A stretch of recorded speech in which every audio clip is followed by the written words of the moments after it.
Hello, everyone. Welcome to my channel. I am joined today by fellow YouTuber and friend Nathaniel Ahart, who has been on the channel before. Don't you say hello, introduce yourself? Hey, everybody. Zach, thank you for having me back on again for this spoiler discussion of this Martin Scorsese picture. Last time I was on, I believe it was for Spider-Man Across the Spider-Verse, and that was such a Yes. great and fruitful conversation. So I'm very excited to get into this one because let's be honest, with 3.5 hours worth of content, there's a lot to discuss.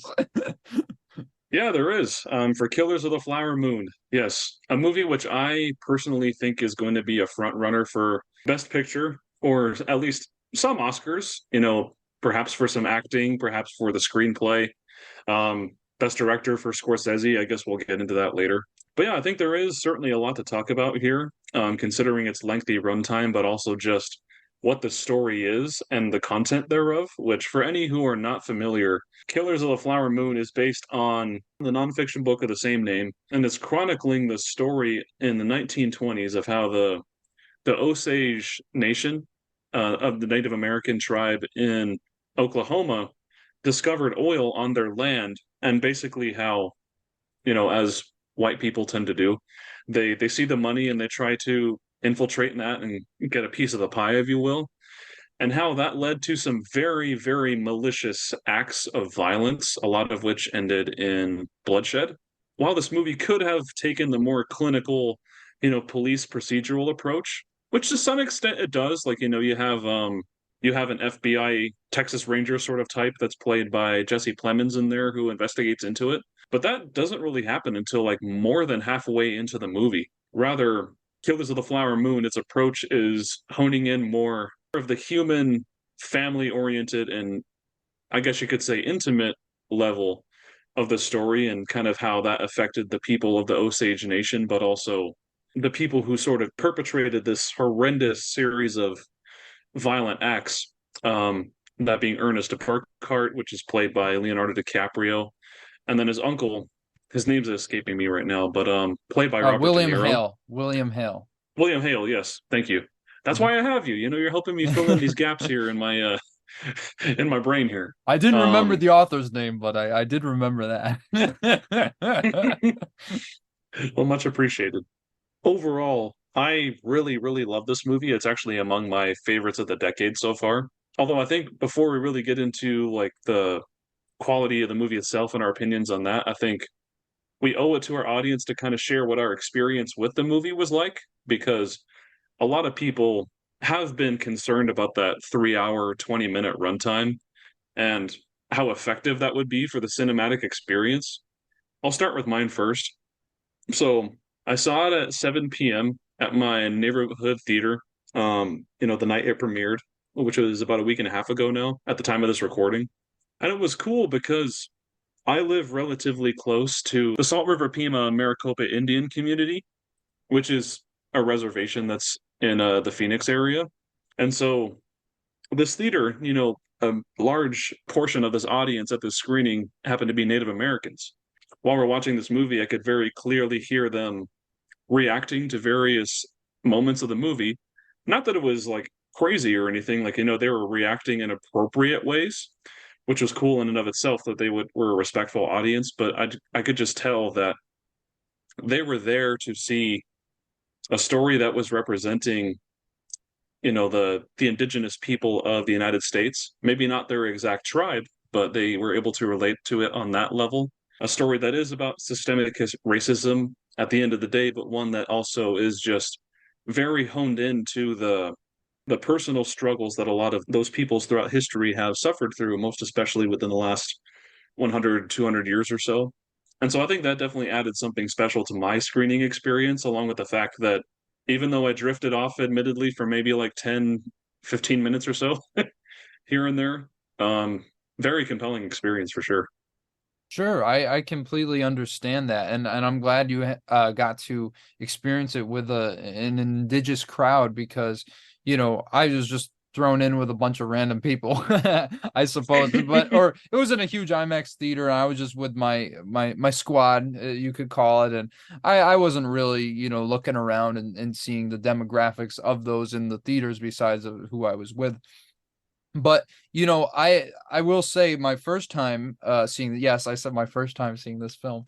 um I There was someone in the theater who was literally snoring through like half the movie, and I Oh, wanted to, geez. like, yeah, I wanted to go look. I wasn't as super high energy as I wish I could have been, but I wanted to go over to this man's seat and like say, if you're going to take a nap, leave. But I didn't do that because I wanted to stay focused on what Martin Scorsese had brought to us, and the message he was delivering. And by the time we got to the end of the film, I knew it was powerful. Like, I love, love, love the ending of this film. I know we will get into that in a little bit here, but I was like, I knew we were talking about recording this. I was like, well, geez, I got to go back and see this again.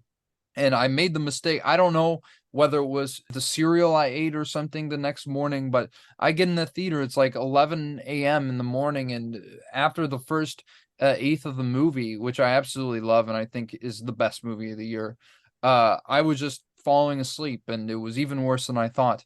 And so I kind of shot myself in the foot for that one, and I admit that that did affect my experience overall viewing this picture. But I do have, some issues with it as well, which I hope some may be alleviated. The experience of it when I go see it maybe a third time, when I know I'm going to be energized and awake to experience the whole film like it was intended to be. But regardless, I wouldn't quite put it up to the best of the decade, but I completely understand if anyone would feel that way. And like I said, sometimes I wonder Sure. if I will end up feeling the same way as well. But sight unseen at this point. No reason ultimately if you don't, like, if you do see it a third or even fourth time and you still feel roughly the same, then that's totally fine too, because this movie is very demanding of its audience for sure. I don't think demanding in the same way quite like Oppenheimer was, where you're sitting there for 3 hours and it's going by like clockwork, but you have to remember all of these names and all of these details and all these scientific theories. And bear in mind, like I do like Oppenheimer more than this movie. I do Um, too. Yep. so so but I think Killers of the Flower Moon definitely is its own beast that demands a lot. But also at the same time, it is very deliberate with its pacing at times. You think of the scene that has been teased in that promotional photo for it feels like years at this point, Yeah. where Yeah. it's Lily Gladstone and Leonardo DiCaprio at the dinner table, and that's a very tender scene actually. That's one of Um, my favorite scenes in the movie. Yeah. Their whole courtship. yeah, exactly, and one that's definitely tinged with like a little bit of bittersweetness to it, given what you learn about Ernest throughout the movie, but definitely an example of where the movie is taking its time and letting you absorb what is taking place here, but not so slow to where like you're thinking, okay, let's pick this up now. Let's get going. There is always something interesting at play. Always something that can get you into the emotional crux of what's going on while also letting you glean something from the characters. I don't ever really feel like there was a scene that felt out of place anywhere, at least from my first experience. And it truly felt as though the story had to be the length that it was because of just all of the moving pieces that were needed to really get and earn that catharsis that comes at the end, like you're saying. No, and look, I completely agree with you, which is why I'm so conflicted about this movie because yeah, it did need to be long, but I just feel like for my experience, I felt the pacing was so languid to the point where like yeah, there was a lot in the scenes to latch onto, but I was still kind of being knocked out by it and not in a good way. But that's the thing, it's so expertly told that it's like, what do you really knock in the screenplay? I can only think of a couple moments, but those are few and far between. So that's why I want to see it again and where the conflict really comes in. And also, if you don't mind me getting into my other point with this film, and one of the issues I Hmm? had with it, was, and I know this is something that a lot of people have been voicing, because look, I completely understand telling it from the perspective of these people who were perpetuating these crimes, and I think that was the approach they should have taken. But I feel like, you know, the lack of the Osage side of things, because Lily Gladstone, I said in my non-spoiler review on my channel, literally shows up DiCaprio a bit and De Niro in the same movie, which is no easy feat to do. And she really is the heart of the film, the only decent, one of the only decent people in the story. And I wish that they incorporated her perspective more, because you look at something like Goodfellas, for instance, it's obviously very much Henry Hill's story, and told through his perspective and his VO, but you get his wife Karen telling the story as well, and there's a good balance between them. Of course, it leans more towards Henry, but you still have that perspective that I think this film lacks a little bit of, especially since this is so centered on the atrocities that took place and were waged against the Osage people. I wish that there was a little bit more, because as I said in my review, I think Scorsese could have had his cake and eaten it too, because really you could incorporate both of these in a way that I feel like would have been a much more fruitful and better meld between the two stories, and would have felt like more of a complete picture, as opposed to it being more one-sided. But within saying that,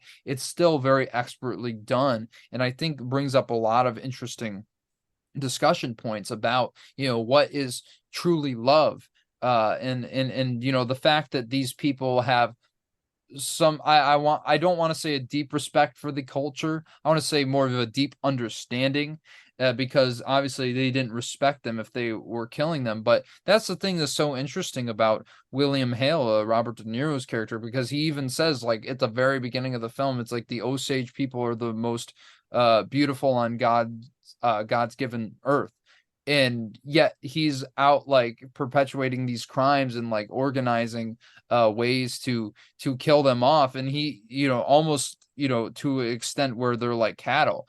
And you get that amazing scene with, I believe his name was Henry, one of the ones who was a part of the Osage Nation. And you get that Oh yeah. amazing scene, yeah, when he's at the doctor and he's like, "Oh, what, are you going to kill this Indian here?" And he's like, "How'd you know?" And they kind of laugh it off, and you're just like thinking like, "Oh my goodness!" Like, it's so, like, yeah, there's a facetiousness to it, but he actually means it, and that's the scariest part about it.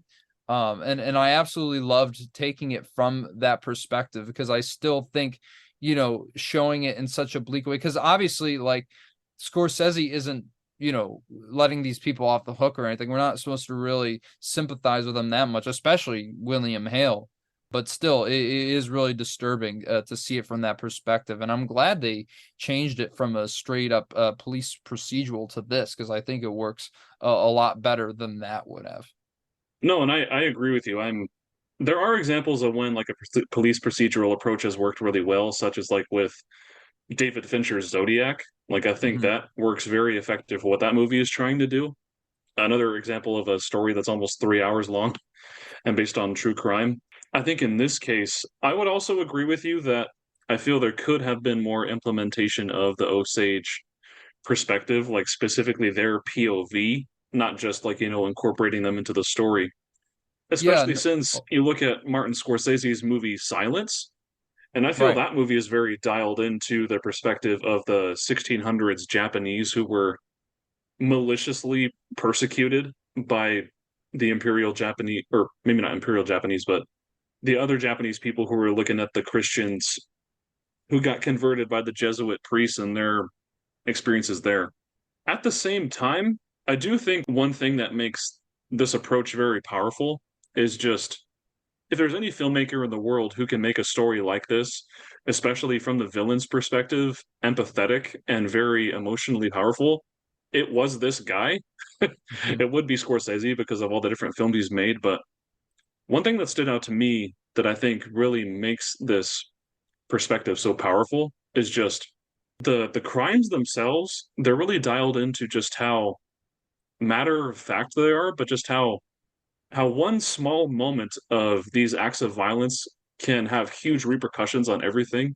Other movies might sensationalize the true crime acts of violence in a way that makes them cinematic, where in here, I don't remember if it was the Henry character in particular, but there are a lot of scenes of execution of the various Osage people where it was just, oh, they're having a normal conversation and things are all hunky dory, and then all of a sudden, and that's it. Like life just ends right there.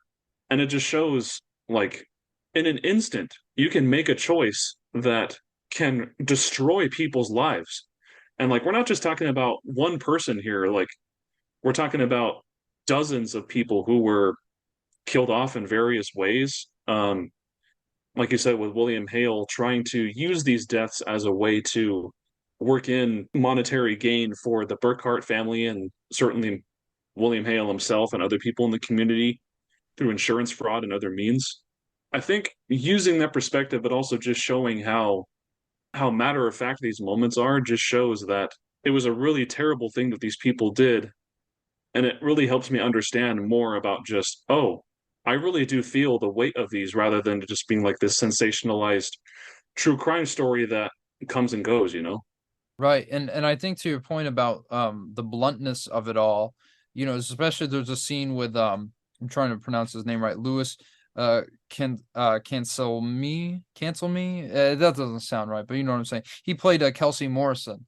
And you get that scene where he's up on the testimonial stand, and when he's going to the lawyer to ask about the inheritance, he's like, oh, so essentially you're implying that you're going to murder these children and then take their lands, like not if it's legal, or not if it's not legal. And you're like, geez. Like he's like, you almost have to kind of appreciate like how upfront he is about it, but it's just so chilling to see how matter of fact, like you said, that they are about these murders, especially when he's on the testimonial stand and he's recounting the death of Anna, who is Molly's sister in this.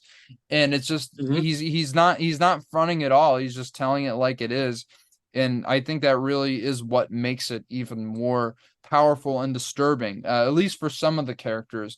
Because you have someone like De Niro as William Hale, who I think is the personification of evil, the devil smiling in your face, only to be secretly plotting behind your back. I think that's the worst kind of evil, as opposed to being completely open and upfront about it, which is not good either. But it's just kind of sickening seeing, like, he's even in that one scene where they're discussing, oh, what are we going to do about it? He's like, I will put a $1,000 reward up for anybody who finds anything out about these murders, yet he's the one masterminding the whole thing. And it's just the way he hides in plain sight. It's just unbelievable. And it's a good thing that they finally caught on after a while, and that everybody is so stupid besides him. And that's another great thing about this, because I know some people have referred to this whole movie as the Lafonza heist in Goodfellas, when everybody's buying everything, and De Niro's like, "What did I tell you? What did I tell you?" And everybody's just like screwing up and getting killed off. And it's very similar in the sense, except they don't get killed off for the most part. They just are caught, and they leave that stupid trail of breadcrumbs right to their door, and which eventually leads the FBI to infiltrate them. And I think that's the other interesting thing about this story, true life story to be exact, is just how stupid these criminals are. And I want to ask you, Zach, because one thing that I didn't fully understand, like I bought into it, especially like, as I said, the first eighth of this movie, when they're coming into Osage County, when you get that amazing silent film, the montage, trying to show Yeah, that all the was wealth. excellent. Yeah, and the amazing Robbie Robertson score, rest in peace, absolute legend. Just playing over this, and you get the dynamic set up between Ernest and his uncle, and then him and Molly. The courtship is amazing. Just that one scene you mentioned with the promotional still is one of my favorite moments. Like the sexual tension there is so real, so palpable. But yet there's a sweetness to it, and you understand how these two could have gotten together. But throughout the movie, you wonder, why is she with this guy? He's so dumb, and she's so much smarter than him. I just feel like that dynamic didn't fully click. It clicked pretty well, but like part of me was like, why is she still with this dude? And I was wondering what you thought about that. Yeah, I don't know. It's definitely something I haven't fully wrapped my head around either, or fully Mhm. reckoned with. And maybe that's something that can be explored when I eventually read the book if I ever get around to it. Sure. I don't know. I think this movie definitely hits you in a certain way if you are in like a marital relationship like I am. I do see the toxicity of their relationship more so coming from Ernest's side, and the fact that he genuinely loves Molly. Like you can tell that he really does, but at the same time, he's the snake that is his uncle William Hale has just infiltrated his mind. I don't know, like it's definitely interesting to see just that relationship pull forward and seeing how empathetic Martin Scorsese is to the idea of a marital relationship, even though you are perpetuating a lot of these things. I don't know. That's a very unfocused answer, I guess, but No, no, that's fine, man. I can get down with that, you know. I want to mention like to that point, like he is so consumed by it, and I love how the film illustrates this so brilliantly. Like when he's reading the book about the Osage people, and it's like, can you spot the wolves in this picture? And then it cuts to them doing some crime where they're stealing some jewelry off the people, and then of course like the scene later where he like says to I think it was Blackie, one of the co-conspirators in the murders, and he says to him, "It's like I love money damn near as much as I love my wife." And I think that was very mm, indicative of his character. And there's little great character moments like that that I think really solidified the ending. And DiCaprio's performance too, like I would say it's one of his best. It's not his absolute best. He should be nominated for it if you ask me. And I still think it's one of the best performances I've seen this year. But a thing that's so interesting about his portrayal. Oh, of course, I mean, to get into more spoilers, I think it's really the ending that he really sells me on this character, like when their daughter dies.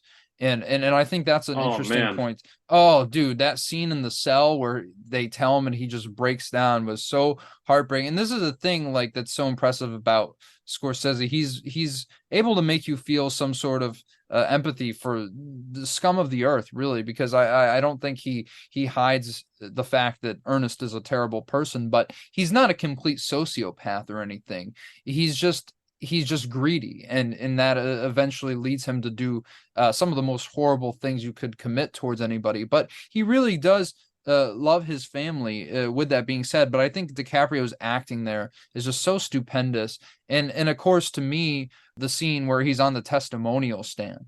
And you see him admitting finally, in the open all these things, but when they ask him, it's like, did your uncle proposition you to have some sort of marriage with Molly for some financial gain? He's like, no, we married because I drove her home, and she was in my car, and you can tell like he really means it. And I know there was this video going around of someone. I don't know if he was from the Osage Nation, but I'm sure you probably know what video I'm talking about, where he was saying it was well done for what the film was, but we wish he incorporated the Osage perspective. He said I'm that it familiar. wasn't. Yeah, and it was a great video, and really, I kept thinking about it after I saw it. But there was one point I disagreed with, where he's like, and I get where he was coming from, where he said that's murdering your family, that's not love. Yes, that is true, but like I still think that, yeah, I mean, he undeniably loved his wife, and that's what made it so interesting. And just seeing how slubbish, how much of a pushover this guy is. It's a great character study, and I thought that was done very, very well on DiCaprio's part. But I also want to mention too, like all the other things that were surrounding this, especially the ending, if you want to get into that, or if there's anything else you wanted to mention before we get into that. No, sure, we can go ahead and do that. Especially since there was a comment I was going to make about the ending and kind Oh, of tying perfect. into what you're saying, but go ahead and proceed with what you were going to say. Well, I was gonna say I just think that whole final sequence, first off, between when Molly comes into the room and is talking to him, it's like, what did you put in the insulin? And he just kept, or what was Mm, in the medicine, and he just kept saying insulin, and that was the moment where it truly everything was cut off. I thought that was so beautifully done, but just the way Scorsese chooses to wrap this up, I know is split some hairs, but not mine personally, because of course in the ending he shows that, you know, this story is being retold in a true crime radio show in like the late 50s, early 60s. And you see, you know, essentially like these bells and whistles going off, people reenacting these things, and it seems very lighthearted, at least until Scorsese steps up to the microphone, which is fun, kind of funny seeing him in the movie. And there was one point earlier when the Osage went to meet Calvin Coolidge, and the second time I watched it, I like when he was like, "Okay, time to take the picture" or whatever. Like I heard someone in the theater say Scorsese, so they just whispered it. I thought it was so funny. No, but Nice. like when he comes on the screen and he's like telling what happens to Molly, it's very reverent. In I love that line where it's like it was never mentioned in the papers.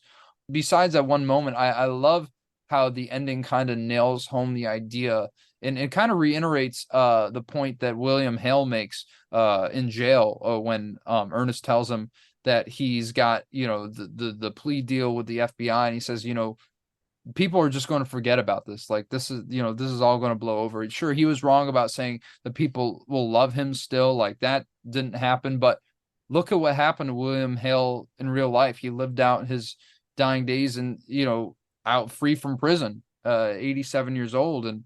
And yet you see this whole event essentially be trivialized for entertainment. And I think that's the most saddening part about this film, and the fact that it took us almost 100 years to tell the story, as tragic as it was, because that we've seen this time and time again how essentially, you know, these types of stories are trivialized for entertainment and aren't really taken with the amount of seriousness that they should be.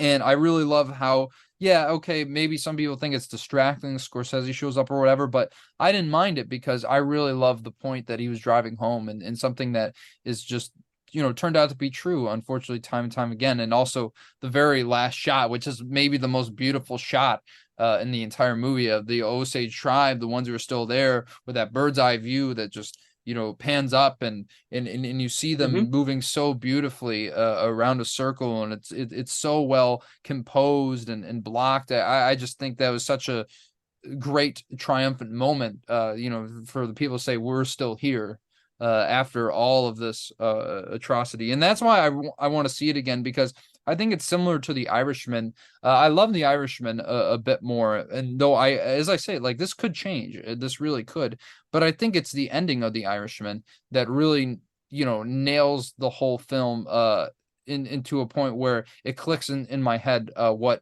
he's trying to get across. I'm like, oh, this is a great film. I feel he does so very similarly in Killers of the Flower Moon, and which is another reason why I want to revisit just for this whole like last 30 minutes alone. I just think it's such an amazing achievement. And that's the thing, technically too, like you can't knock this movie. So yet again, another reason I want to revisit it. But I'm excited to hear what you have to say about the ending there, Zach. You definitely said a lot of great things already. A lot of which I don't really know how much more I could personally add. Although I would say that it does remind me of something that my wife, my not my wife, sorry, my mom often says about her experience going to Washington D.C. with, you know, my dad and some other members of my family a few years ago. They went to the Holocaust Museum at one point, and my dad, you know, respectfully tells my mom like, "Hey, I don't know if I can look at this stuff. This is just too much for me." Whereas she said something to the effect of, "I need to look because I can't look away. Like I Right. need to know." The Killers of the Flower Moon is kind of along that same vein, and I think the ending is especially effective towards that end. You know, even with Martin Scorsese appearing at the end, and actually I think especially because he appears, because with this story being as expansive as it is, you know, being over 3 hours long, and it takes this long to get to the quote unquote point, I guess you could say, you're resting with a lot of these terrible things that will leave you with a gut feeling in your stomach after a while.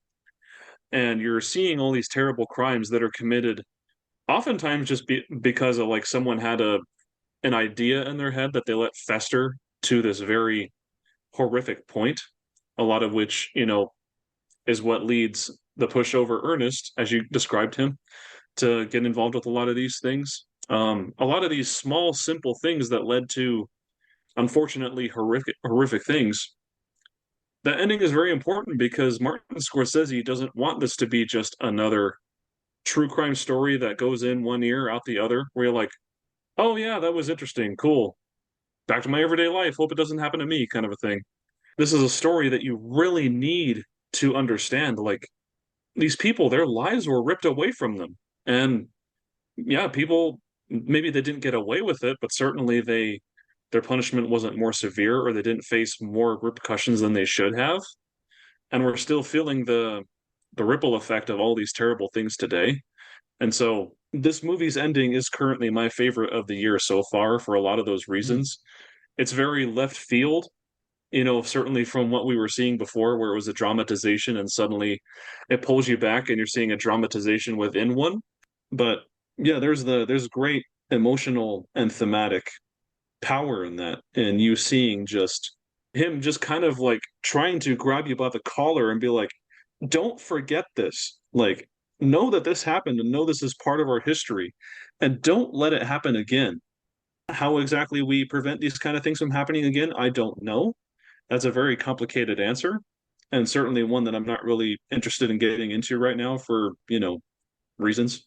But one that I think we definitely need to be aware of in our everyday lives that, whether it be our interpersonal relationships just within the walls of our own home, or certainly in the communities that we interact with, especially with me mentioning that I live near a reservation myself, just being aware and being understanding that whatever we can do in our own sphere to recognize the problems that other people are facing and not let something like this happen, I think is a great responsibility that we all have, especially for people who belong to the community that we do. Like, our ancestors have been perpetrators of very terrible things, and we definitely should do our best to not follow those same patterns of behavior again. This is why I'm really interested to hear your thoughts once you see Zone of Interest, because I think it's very similar in that sense with how it deals with things, which would be an interesting discussion for another point for sure.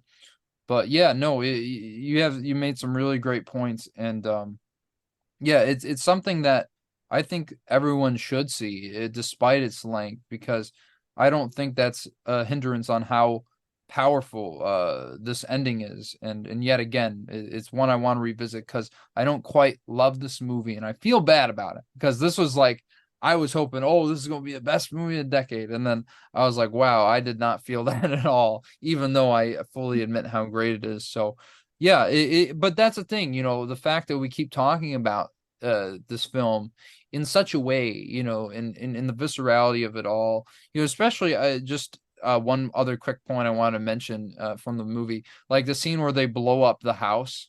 Oh my Oh, goodness. geez. Oh my, like, and it's just so straight to the point about, how brutal it is. And you even see Ernest taking it and he's like taken aback too, even though he was, in on it. And just like them going back and seeing like the maid's hand like on the ground, it's like, oh, it's just so disgusting and brutal, but very blunt in a good way. And yeah, it's going to maybe turn some people off in that sense, but the story couldn't have been told, if at least from that stanza, any more powerfully than what they did with it. And is it's yeah, he is an old white guy bringing this story, right? But I'm glad it was someone like Martin Scorsese, who you could argue is the greatest filmmaker alive. And I think that this hopefully paves the way for other indigenous stories. And because like I said in my review, they're the most underrepresented population on film. And I hope this really changes things, because I think it's a step in the right direction, but we still need to kind of give our own reclamations to these people, because they deserve it after everything that they've been through, and their voices deserve to be heard. Oh yeah, and I agree. I mean, thankfully we've gotten not only this movie, but we got Prey last year, where Yeah, you got a Predator story that was from the perspective of, love was that it the movie. Cherokee Nation? Yeah, I believe it was Cherokee. Yeah. Yeah. Um So I think it's cool that we've gotten, two sides of the same coin where, we have one that's, you know, genre fiction, Right. an action horror thriller, and then you have this, which is true crime. I think it would personally be really cool if we got a more comprehensive retelling of the story of the Navajo Code Talkers. Are you familiar with that story? Maybe, but it doesn't ring a bell immediately, you know? Well, it's one that I'm familiar with because the Navajo Nation is also in Arizona as well. More further away from where I live, which is in the Phoenix area, but the Navajo live sort of around the Four Corners area. But basically, it's another one of those stories that kind of has to be told because, it's a story of racism, certainly, and, members of the Navajo Nation having suffered through much. But there were some Navajo men who were enlisted into the Marines, soon after World War II broke out. And they were very instrumental in United States success in the Pacific theater because they used the Navajo language, a very extremely difficult and indecipherable language, to basically be 100% more efficient at sending encoded messages than the Japanese ever could. Hmm. And so, were it not for those guys, like, who knows, we probably couldn't have won the war, or maybe there could have been significant more losses than there could have been. It's like, we need stories like that to be on film. Like, Yeah. just really cool things that Native American people have done, but people just don't know, evidenced by the fact that I just told you it.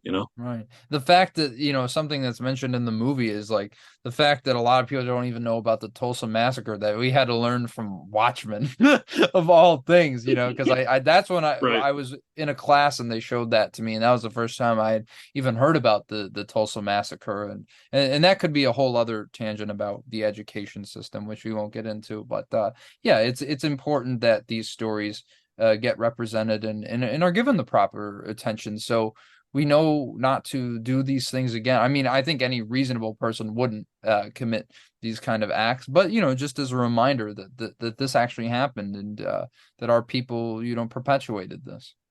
Well, I definitely think that's a great theme that the movie leaves with us, not only for its ending, but just the whole entire picture. Any more last minute thoughts you want to share on the movie? Not off the top of my head, but if any come to mind in the last few seconds, I'll be sure to let you know. But yeah, I think I've pretty much said everything that I feel about this movie as comprehensively as I can. But yeah, just need to see it one more time, man. At the very least. Well, I personally don't know if I would go back to the theater again. Not for a lack of desire to go, it's more Right, so right. just time. Sure. And, certainly I want to try to catch other movies. Like you mentioned before we started recording that you saw Anatomy of a Fall, Oh, which I'll see if I yes. can. I really want to see that, especially with it being the winner of the Palme d'Or. But that in and of itself is a 2.5 hour long movie on top of the Yeah, fact that I have to factor in, travel time and all this stuff. And so sure. I would most certainly love to see this again, though, whether it be on Apple TV Plus or if maybe Criterion picks it up for a Blu-ray Oh, release. I'm That'd be sure pretty they cool. will. I hope so. I mean, Well, he's The in like bed Irishman with got those one. guys, so yeah. Should be all right, Hmm. film preservation and everything. Marty's got it down, so So yeah, I definitely would like to see it again, considering it's definitely one of my favorites of the year and the decade. Like I said, I still think I like Past Lives and Oppenheimer both more than this, I'd because agree I with think you. they're a bit more digestible, I guess you could say, and a bit easier to watch. But needless to say, a great experience and one that I'm glad I got the chance to talk to you about. Absolutely. Thanks for having me on for this discussion, man. I've been wanting to get this out for a little while now, so and I know you have too. So this is very good that we got on here and talked about this movie, man. Thank you. Good thing, and I'd like to talk to you about more sometime. All right, and so if you enjoyed listening to our discussion, feel free to subscribe to the channel and join my notification squadron so you don't miss out on future videos. And of course, I'll put a link in the description for Nathaniel's channel. Unless you want to share more, plug anything else that I haven't mentioned. No, I appreciate the plug in and of itself, but yeah, be sure to check out my channel. Got a lot of movie reviews, at least as of late. Planning some stuff going forward in the future, maybe a couple video essays, just trying to find the time for it. And yeah, there's going to be a lot great movies coming out soon, and some other ones you're going to be hearing about in the very near future with all the awards discussion going on. So once again, thank you for having me on. It's always a pleasure, and I can't wait to come back again, man. Well, the pleasure is all mine. Thanks for coming on. And for all those who are listening, I hope you all have a great night. Bye bye. So yeah.